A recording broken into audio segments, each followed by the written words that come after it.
I'm Leilani Farha, the Global Director of The Shift and the former UN Special Rapporteur on the right to housing. The Shift is a global movement to secure the right to housing, and it's undertaken in partnership with the UN Office of the High Commissioner for Human Rights, as well as with an international network of cities and local governments called UCLG.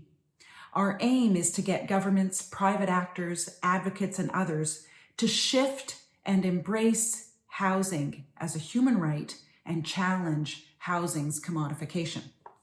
I'm so disappointed that the Evicted by Greed conference is not proceeding in a face-to-face manner. I do hope that we can convene sometime at the end of 2020 or in 2021. The global pandemic has presented us with a central contradiction. On the one hand, COVID-19 makes everything that came before it seem somehow irrelevant. And on the other hand, COVID-19 lays bare that everything that came before the virus must now be addressed if society is going to survive. And this is particularly so in the area of housing. Let me begin by talking about what came before COVID-19. In fact, let's go all the way back to the 60s and the 70s, when housing was viewed quite differently than it is today. During that time, in many countries around the world, housing was viewed as something that could provide individuals and families with security, with personal security, but not necessarily with wealth. Governments played an active role in housing through legislation and policy, ensuring that a variety of housing options were available to those with diverse household incomes. So home ownership was available, rental accommodation, and public or subsidized or social housing were all options. Homelessness and the unaffordability of housing as known now did not really exist back then and certainly didn't exist on today's scale.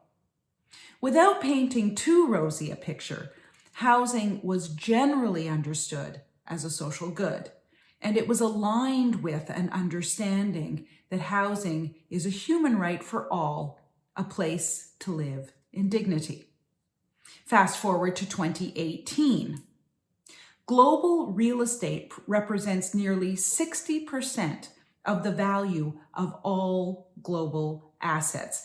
And residential real estate is now big business. In fact, it's the biggest business of all businesses, valued at $163 trillion US, which is almost 3 times the total of the entire world's GDP taken together. Housing is now invaded by financial actors, banks, asset management firms, pension funds, private equity firms, shareholders, and rich individuals, all of whom view housing predominantly as a place to park excess capital, of which there is an abundance. What's particularly disturbing is that much of this investment preys on the misfortune of others.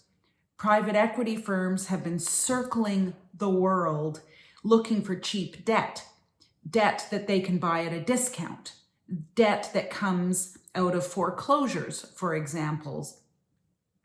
They're looking for underprivileged or undervalued neighborhoods sitting on land that they think could be more highly valued. And why do they do this?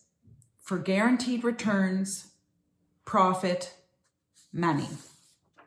Let me give you an example. Take Blackstone, the world's largest private equity firm with $100 billion of real estate in their portfolio. Blackstone has bought up thousands and thousands of foreclosed homes and affordable rental apartments in the US, Spain, Ireland, parts of Eastern Europe, the UK, etc. They now have a controlling interest in India's main mortgage lending company.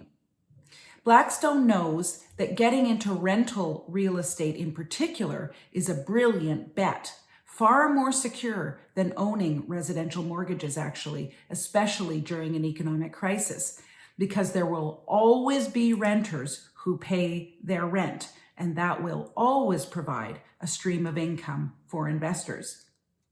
Blackstone's business model necessitates the charging of high rents because they have to make sure their properties generate enough profit to satisfy investors. This means buying buildings where rents remain relatively affordable, and then with or without modest improvements, they increase rents, circumnavigating rent caps and other legislation aimed at protecting tenants, forcing, in fact, low-income tenants out of their homes by increasing rents and replacing them with more affluent ones, all in the name of capital growth for a few.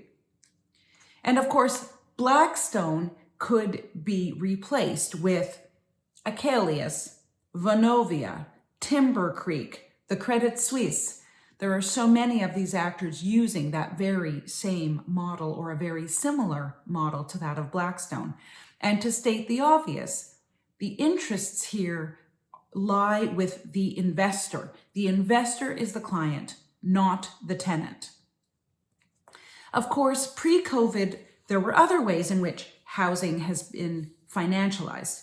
It's now well documented that Airbnb and other short-term platforms have encouraged the buying up of apartment buildings and units throughout cities to turn them into short-term rental accommodation to maximize profits off of the property.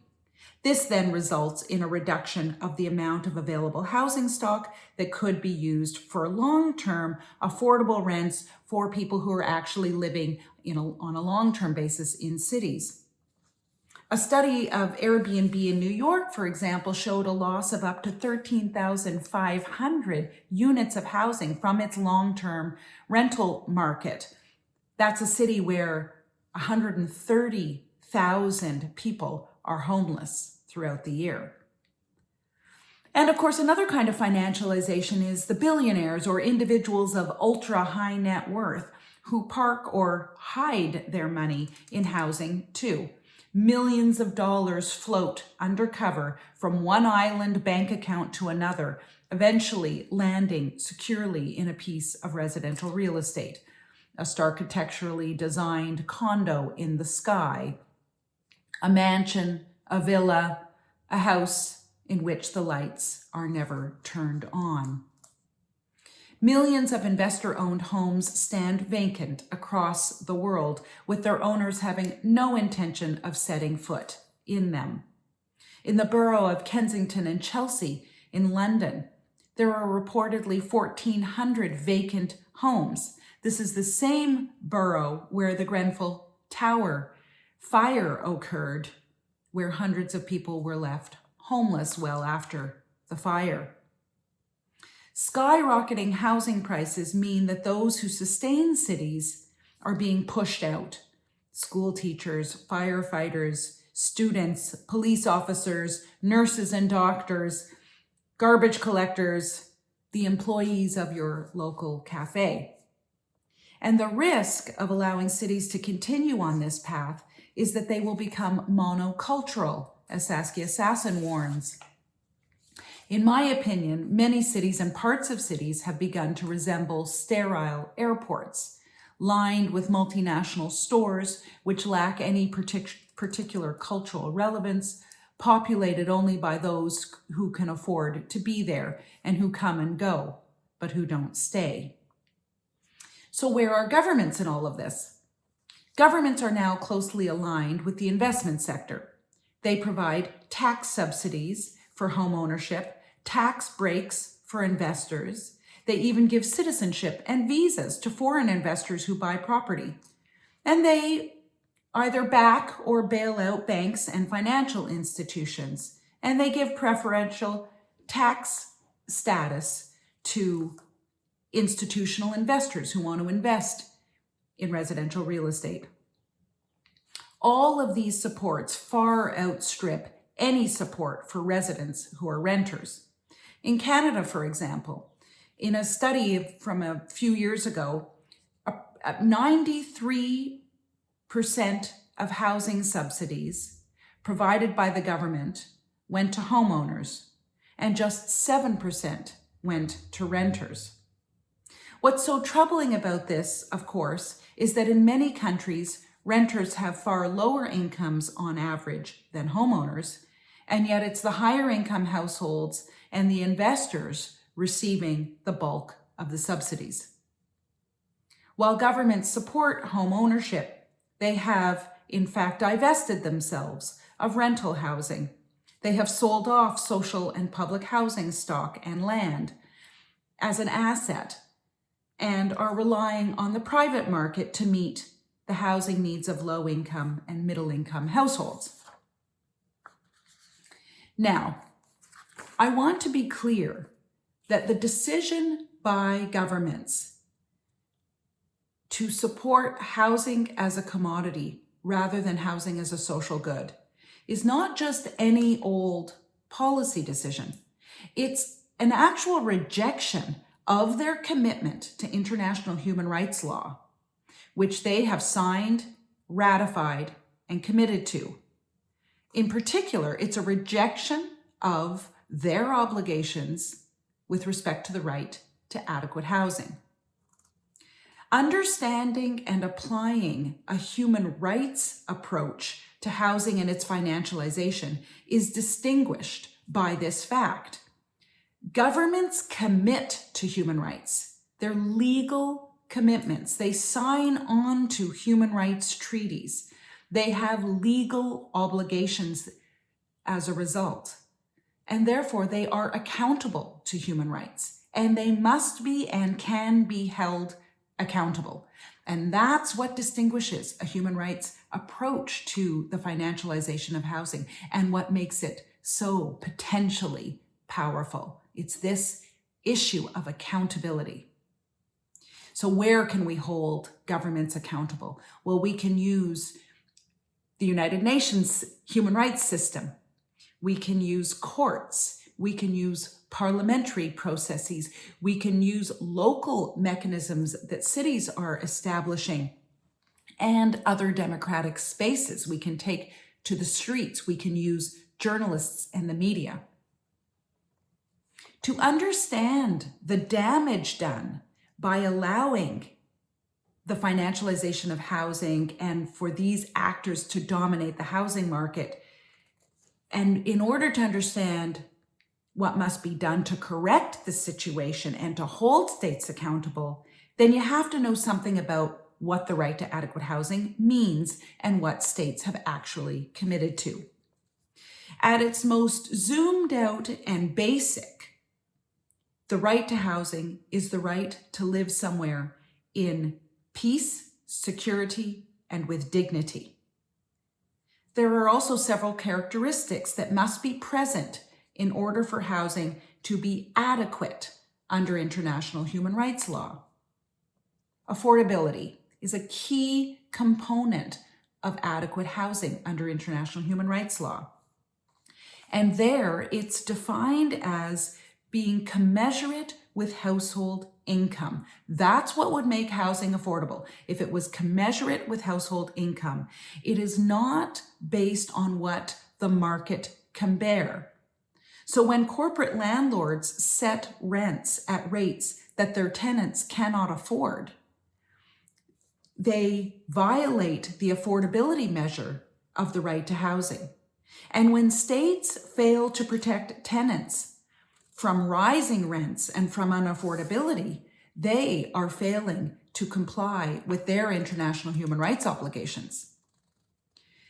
Security of tenure is also a key component of adequate housing under international human rights law. That is, no one should live in fear that they're going to lose their housing for any reason.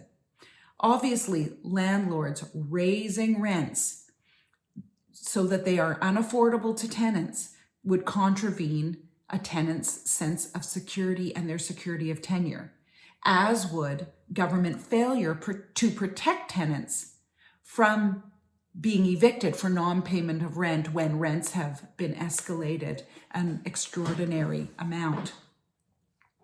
Asset management firms like Acalius are known for creating very inhospitable conditions for tenants through construction projects. Tenants of Acalius buildings have told me, for example, that they believe Acalius uses construction conditions as a way to drive out tenants. And once the tenants have been driven out and the unit is vacant, it's much easier for Acalius to then raise the rents.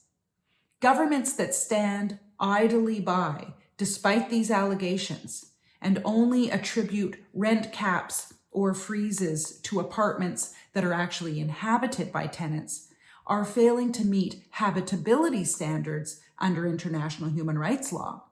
Allowing an apartment building to become a construction site for months on end or even years in some cases undermines the notion of habitability, which is part of a commitment governments have made with respect to the right to adequate housing. Housing must be habitable.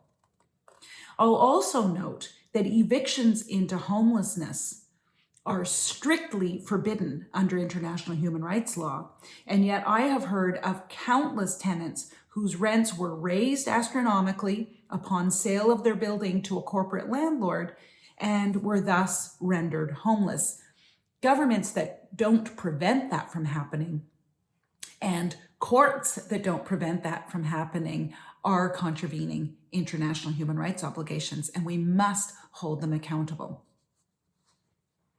I think this COVID era is the time to make a shift. As so many people before me have said, and as so many more will say, we are clearly living in unprecedented times. COVID has already created a remarkable shift across society in virtually every way in which we live our lives.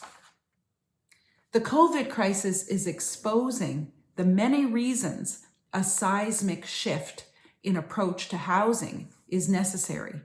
And it's exposing how it's actually possible to make this shift, a shift whereby the value of housing is home, not equity, and where people, not capital, are the primary investment. So let me highlight 5 ways in which the COVID crisis is exposing that a shift is necessary and possible.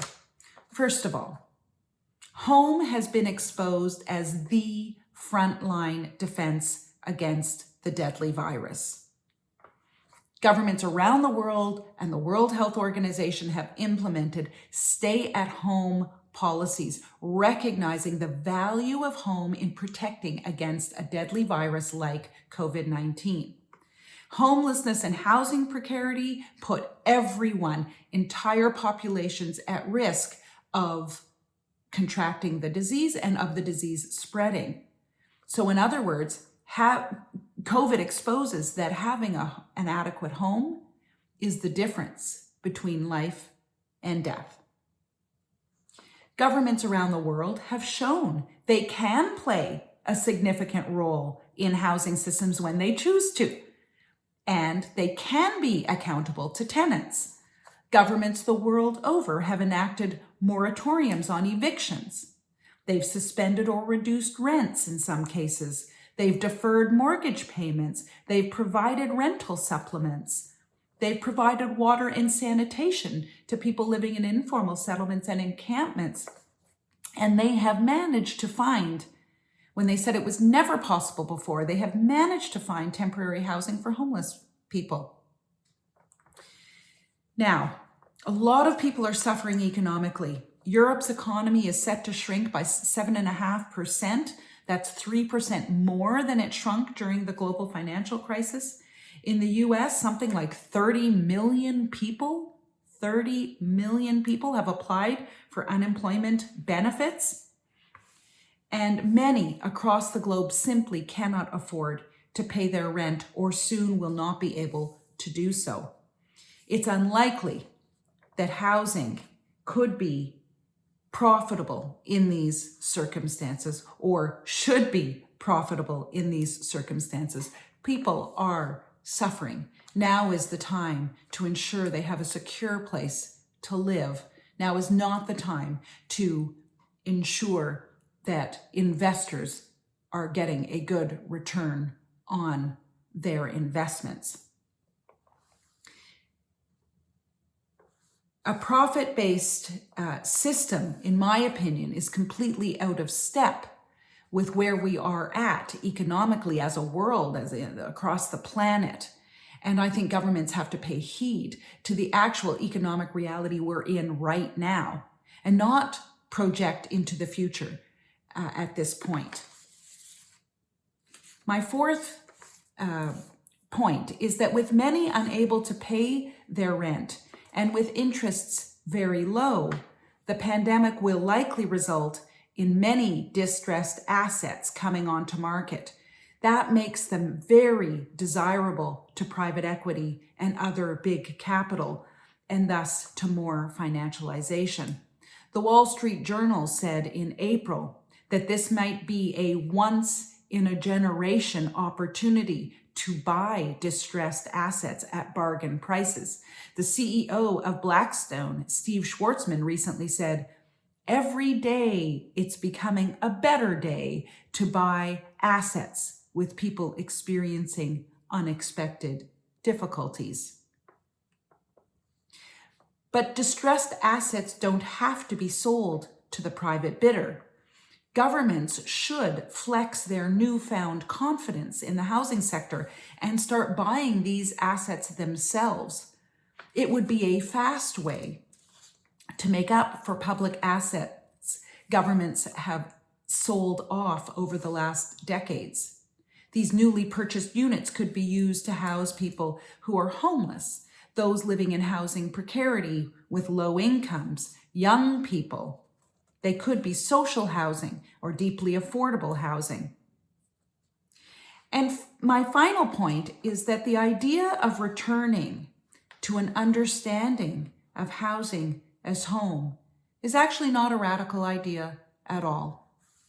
It is only asking governments to do what should have been done prior to the pandemic, to effectively implement the right to adequate housing. It's only asking governments to ensure housing security and affordability for tenants. It's only asking governments to house people who are homeless and to ensure no one becomes homeless because of the pandemic.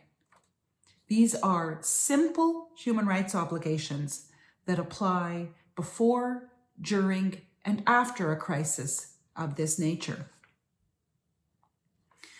I fear, however, that though a return to housing as a human right is not radical, I fear this shift will not be easy. As the pandemic resolves itself, there will be a tendency to want to return to normal by governments and by others. Many states have already based their recovery plans on normal, with some having hired BlackRock, not to be confused with Blackstone, one of the largest investment firms in the world, as a chief advisor.